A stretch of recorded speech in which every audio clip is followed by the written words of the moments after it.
Ambush, page 125 through 128.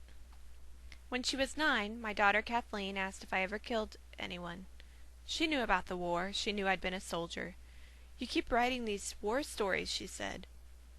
"So I guess you must have killed somebody." It was a difficult moment, but I did what seemed right, which was to say, "Of course not," and then to take her onto my lap and hold her for a while. Someday, I hope, she'll ask again. But here I want to pretend she's a grown-up. I want to tell her exactly what happened, or what I remember happening, and then I want her to say that as a little girl she was absolutely right. This is why I keep writing war stories. He was a short, slender young man of about 20. I was afraid of him, afraid of something, and as he passed me on the trail I threw a grenade that exploded at his feet and killed him. Or to go back. Shortly after midnight we moved into the ambush site outside my K. The whole platoon was there, spread out in the dense brush along the trail, and for 5 hours nothing at all happened. We were working in 2-man teams, one man on guard while the other slept, switching off every 2 hours, and I remember it was still dark when Kiowa shook me awake for the final watch. The night was foggy and hot. For the first few minutes I felt lost, not sure about directions, groping for my helmet and weapon. I reached out and found 3 grenades and lined them up in front of me. The pins had already been straightened for quick throwing. And then, for maybe half an hour, I kneeled there and waited. Very gradually, in tiny slivers, dawn began to break through the fog, and from my position in the brush, I could see 10 or 15 meters up the trail. The mosquitoes were fierce. I remember slapping at them, wondering if I should wake up Kiowa and ask for some repellent, then thinking it was a bad idea, then looking up and seeing the young man come out of the fog.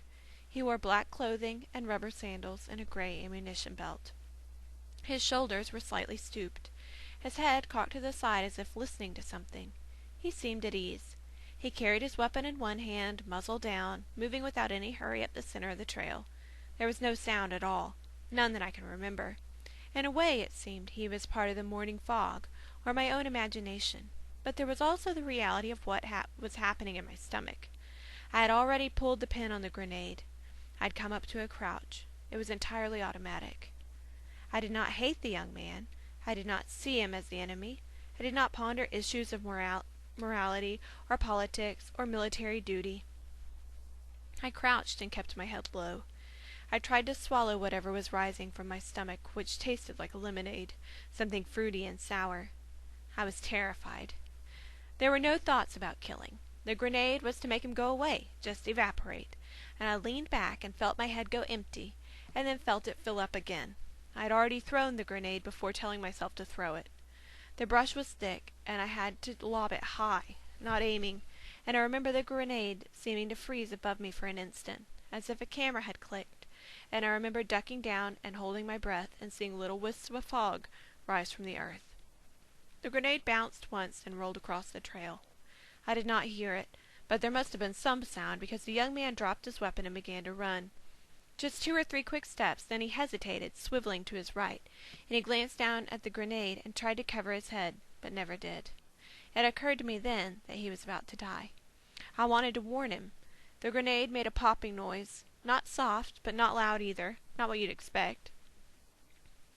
And there was a puff of dust and smoke, a small white puff, and the young man seemed to jerk upward as if pulled by invisible wires. He fell on his back. His rubber sandals had been blown off. He lay at the center of the trail, his right leg bent beneath him, his one eye shut, his other eye a huge, star-shaped hole. For me, it was not a matter of live or die. I was in no real peril. Almost certainly the young man would have passed me by, and it will always be that way. Later, I remember, Kiowa tried to tell me that the man would have died anyway. He told me that it was a good kill, that I was a soldier, and this was war, that I should shape up and stop at staring and ask myself what the dead man would have done if things were reversed. None of it mattered. The words seemed far too complicated. All I could do was gape at the fact of the young man's body. Even now, I haven't finished sorting it out. Sometimes I forgive myself, other times I don't.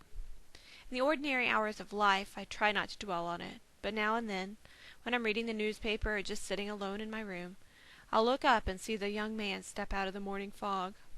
I'll watch him walk toward me, his shoulders slightly stooped, his head cocked to the side, and he'll pass within a few yards of me, and suddenly smile at some secret thought, and then continue up the trail to where it bends back into the fog.